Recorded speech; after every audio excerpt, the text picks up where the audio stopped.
देखो जैसे क्या होता है, मान लो मैंने ये पैराबोला लिया, ठीक, और ये एक फोकस है, ये एक पी पॉइंट है। मान लिया पी का कोऑर्डिनेट x1 y1 ले लिया।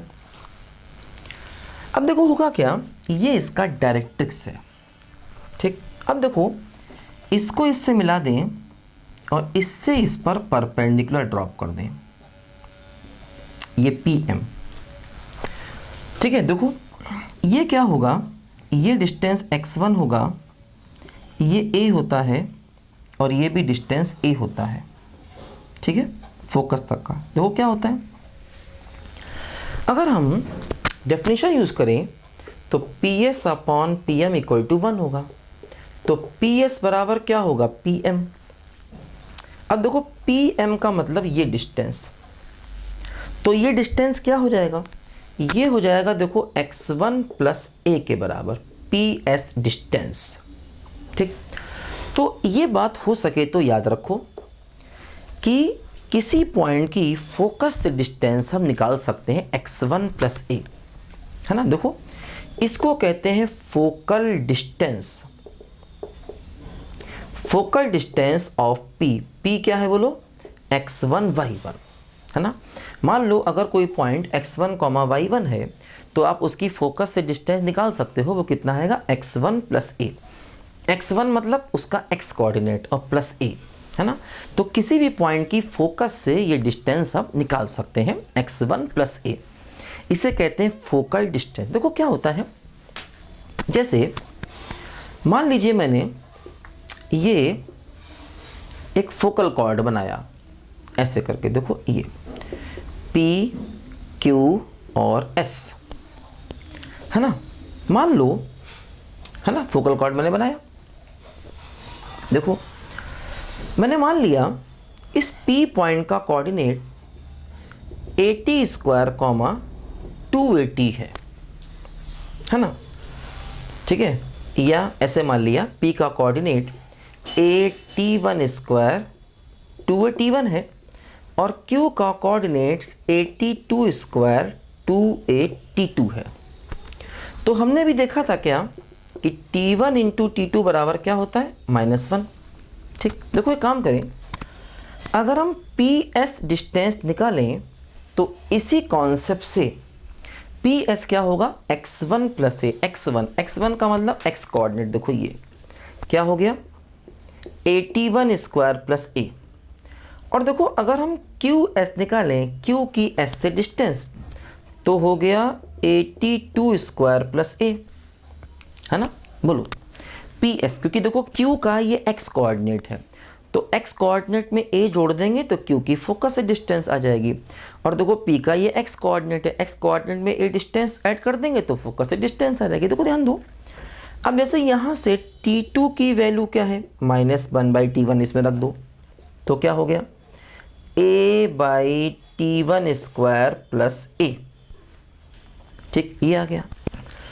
अब देखो काम किया जाए, अगर हम ये रिजल्ट निकालें, जैसे मान लो हम निकालें 2PS into QS upon PS plus QS, इसकी वैल्यू निकालें। मान लीजिए हम इसकी वैल्यू निकालें, देखो 2PS हमको मालूम है क्या है, A/T1 square plus a, QS हमको मालूम है a/T1 स्क्वायर प्लस a, और अपॉन इन दोनों का सम, तो मतलब a/T1 स्क्वायर प्लस a और QS a/T1 square plus a, ठीक है। देखो काम करें, ऊपर से 2 तो है, यहाँ से a कॉमन आके a स्क्वायर हो जाएगा, क्या बचेगा, T1 स्क्वायर प्लस 1 और 1/T1 स्क्वायर प्लस 1। देखो नीचे से ये a कॉमन ले लेंगे तो बच जाएगा क्या, T1 square plus 1/T1 square और प्लस 2, ठीक। अब देखो एक a से a कैंसिल होगा और जब तुम इनको आपस में मल्टीप्लाई करोगे ना तो वो यही आएगा जो नीचे है, करके देखो इनको आपस से मल्टीप्लाई करो, यही आएगा। तो ये पूरा पूरा इससे कैंसिल होकर रिजल्ट क्या बचेगा, रिजल्ट बचेगा 2a, है ना। इनको आपस से मल्टीप्लाई करोगे तो वो इसी के बराबर आया, करके देखो चाहे, ठीक है। तो 2a आ गया, मतलब हम ये कह सकते हैं कि 2ps into QS upon PS plus QS बराबर 2a।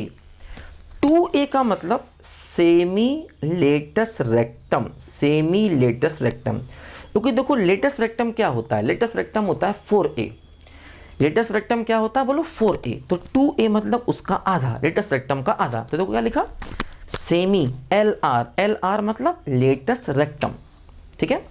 तो ये रिजल्ट क्या आ गया बोलो, सेमी लेटस रेक्टम के बराबर।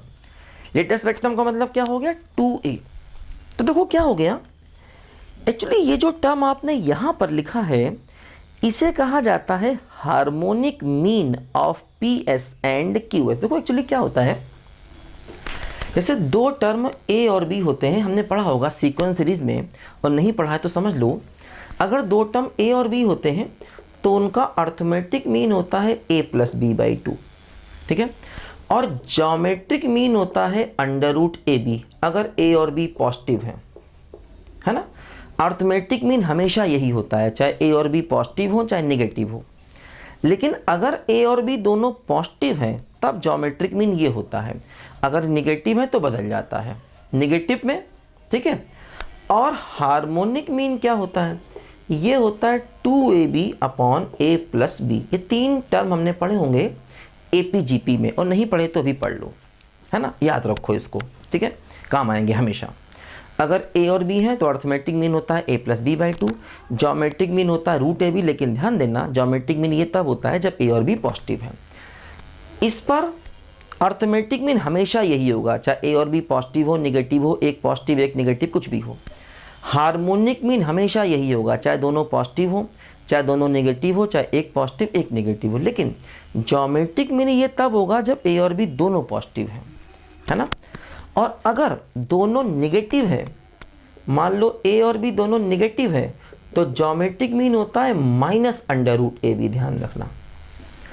और अगर एक पॉजिटिव एक नेगेटिव है तो ज्योमेट्रिक मीन एग्जिस्ट नहीं करेगा, क्योंकि रूट के अंदर नेगेटिव आ जाएगा, है ना। जैसे मान लो अगर A और B दोनों नेगेटिव हैं तब भी रूट के अंदर तो प्लस ही आया ना, और बाहर माइनस कर दिया। और अगर A और B दोनों पॉजिटिव हैं तब भी रूट के अंदर प्लस आया। अगर मान लो A पॉजिटिव हो जाए B नेगेटिव हो जाए तो रूट के अंदर नेगेटिव हो जाएगा, फिर ज्योमेट्रिक मीन एग्जिस्ट नहीं करेगा। तो मतलब ज्योमेट्रिक मीन ऐसा तब होता है जब A और B दोनों पॉजिटिव होते हैं। ये बात तुमको मैंने समझाई भी थी जब हम लोग वो AM > GM वाला कॉन्सेप्ट पढ़ रहे थे फंक्शन में, आपको याद होगा। जब हम लोग फंक्शन में AM > GM वाला कॉन्सेप्ट पढ़ रहे थे तो मैं ये बात मैंने आपको समझाई थी वहाँ पर भी, उससे हम लोगों ने बहुत से फंक्शन की रेंज भी निकाली थी, है ना।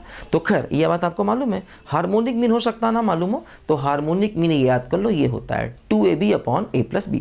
तो देखो ये क्या है, देखो 2PSQS upon PS plus QS, मतलब ये क्या हो गया, ये हो गया harmonic mean of PS and QS equal to semi latus rectum, है ना। देखो PSQS क्या है, PSQS है फोकल कॉर्ड्स के सेगमेंट्स, है ना।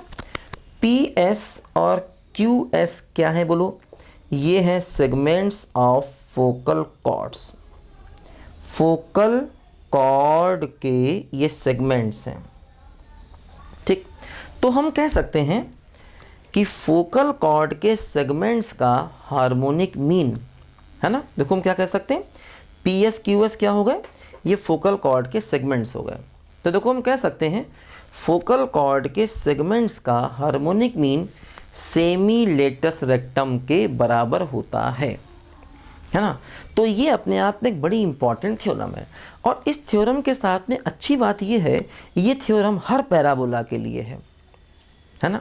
ये थ्योरम हर एक पैराबोला के लिए है। अब देखो जैसे जो आपने फोकल कॉर्ड की, है ना, ये आपने थ्योरम बताई कि 2PS into QS upon PS plus QS, ये हर पैराबोला के लिए, बाकी थ्योरम सारे पैराबोला के लिए नहीं होती हैं, है ना। जैसे T1 इंटू टी टू बराबर -1, ये वाई स्क्वायर बराबर 4x के लिए है ना। लेकिन ये थ्योरम अच्छी बात ये है कि सारे पैराबोला के लिए अप्लीकेबल है ना। 2PS इंटू QS अपॉन मतलब harmonic mean of segments of focal cord, है ना। PS और QS क्या है, फोकल कॉर्ड्स के सेगमेंट्स, तो उनका हार्मोनिक मीन हमेशा सेमी लेटस रेक्टम के बराबर होता है। इस बात को याद कर लो, ये बहुत इंपॉर्टेंट थ्योरम है, ठीक है। लिखो बच्चों ध्यान से इसको ज़रा।